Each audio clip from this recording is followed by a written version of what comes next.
구독, 좋아요, 알람 설정 해주세요.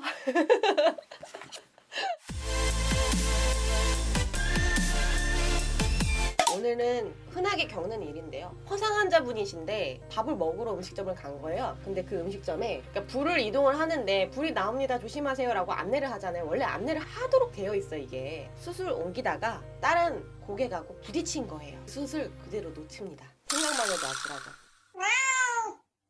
피해자분이 전신 화상을 입게 됐는데, 저희가 화상 같은 경우는 크게 두 가지로 나눌 수가 있어요. 겉에만 화상을 입는 거예요. 겉에만 화상을 입는 경우에는 요즘에 연고가 너무 잘 나와서 연고만 발라도 거의 흉터도 안 남아요. 그런데 신재성 화상이라고 해가지고요, 신부 깊이까지 화상을 입은 건데 그 2도 이상이 넘어가게 되면요 흉이 남아요. 그리고 구축이 일어나요. 구축이라는 게 오그라든다고 해야 되나, 살이. 특히 관절 부위에 그렇게 화상을 입어버리면 관절을 제대로 운동할 수가 없게 되는 후유증이 발생하게 돼요. 후유장애가 해당이 될 수도 있어요. 사고가 발생하고 제일 먼저 해야 되는 일이 있어요. 사고가 만약에 나서 제가 구급차에 실려가든 목격자가 있을 거 아니에요. 먼저 확보를 해주시는 게 제일 좋고요. 가족분들이, 주변에 같이 있었던 지인분들이 CCTV를 저장을 하거나 녹화를 하거나 아니면 사고와 관련된 것들을 하나씩 찾아 놓으셔야 돼요. 이게 나중에 시간이 지나면 없어지는 경우가 있어서 구두상으로밖에 할 수가 없는 거예요. 중립적인 저의 입장에서도 마찬가지예요. 증거가 없는 거예요.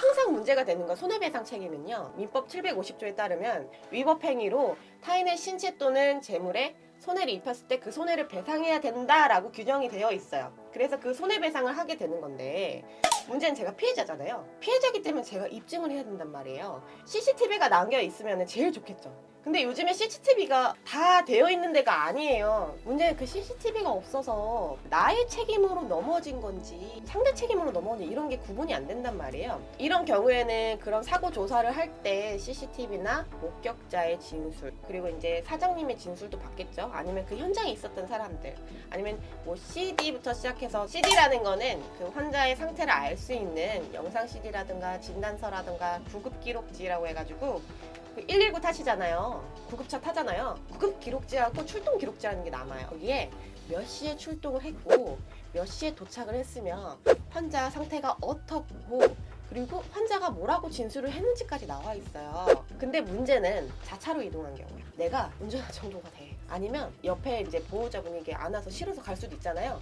그런 경우에 문제가 생길 수도 있어요. 그럼 보호자 한 분이 나중에 가셔가지고 현장 사진 찍고 이런 걸 좀 하셨으면 좋겠어요. 나중에 갈 때 없어지는 것들은, 그런 거는 목격자나 CCTV나 아니면은 그 가해자이신 분, 그분들을 빨리 만나서 뭐 녹음을 해놓든 아니면은 뭐 자필로 뭘 받아놓든 하시는 게 제일 좋을 것 같아요.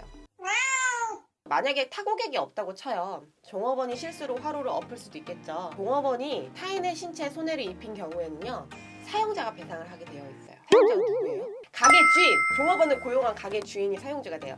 그러면은 가게에 보험 들어놓은 게 있는지 없는지를 먼저 확인하셔야 되는데, 보험이 있으면 보험 접수를 해달라고 해야 되겠죠. 보험 접수가 되면요, 이런 시설물 배상이나 아니면 사용자 배상 책임 같은 경우에는요, 무조건 배상이 나가는 게 아니고요, 보험 접수가 되면 조사가 나오고 조사원이 법적으로 이게 손해배상의 책임을 지는 사고인지 아닌지를 먼저 판단하고요, 손해배상을 해줘야 되는 사고가 맞다라고 통보가 내려지면요, 그때는 이제 보상을 받으실 수 있는 거예요. 조사원이 나오면 자세하게 얘기를 해줘요. 이것 때문에 보상이 안 나갈 것 같습니다. 이것 때문에 보상이 될 것 같습니다 라고 하는데요, 그런 무책 여부도 손해사정사가 하는 일이라고 보시면 될 것 같아요. 그리고 이제 타고객이 있잖아요. 타고객이 쳐서 종업원이 화로를 엎은 경우에 둘 다 책임이 있어요 라고 물어보는데요, 둘 다 책임이 있습니다. 공동불법행위라고 해가지고 특수불법행위예요. 손해배상을 받으실 수 있어요. 둘 중에 한 분한테 받으셔도 돼요. 법적으로 부상권 청구라고 얘기를 하는데, 그러면 만약에 그 가게에 보험이 없다고 칩시다. 보험이 없는 경우에는요, 그 타고객한테 다른 일상생활 배상 책임하고 같은 그 담보가 있다고 쳐요. 그럼 거기에서 보상을 받으시면 돼요. 손액 전액을 다. 나머지 이제 서로 몇 대 몇 과실이 있을 거 아니에요. 서로 알아서 부상 청구해요. 보험에. 제일 머리 아픈 게 둘 다 보험이 없는 경우예요. 그래서 최근에는 그 의무보험이 확대되고 있는 성향이 있어요. 나라에서 큰 음식점이라던가 1층에 있는 카페 중에 몇 평 이상이라던가 수영장이나 아니면 뭐 스키장 같은 운동시설이라던가 아니면 왜 연수원이나 수련회 같은 데 있잖아요. 다중이용시설 같은 경우에는 법적으로 재난배상 책임이라던가 다중이용시설 배상 책임이라던가 의무보험이 확대가 되고 있어서요. 다행히 요즘에는 보험이 많아요.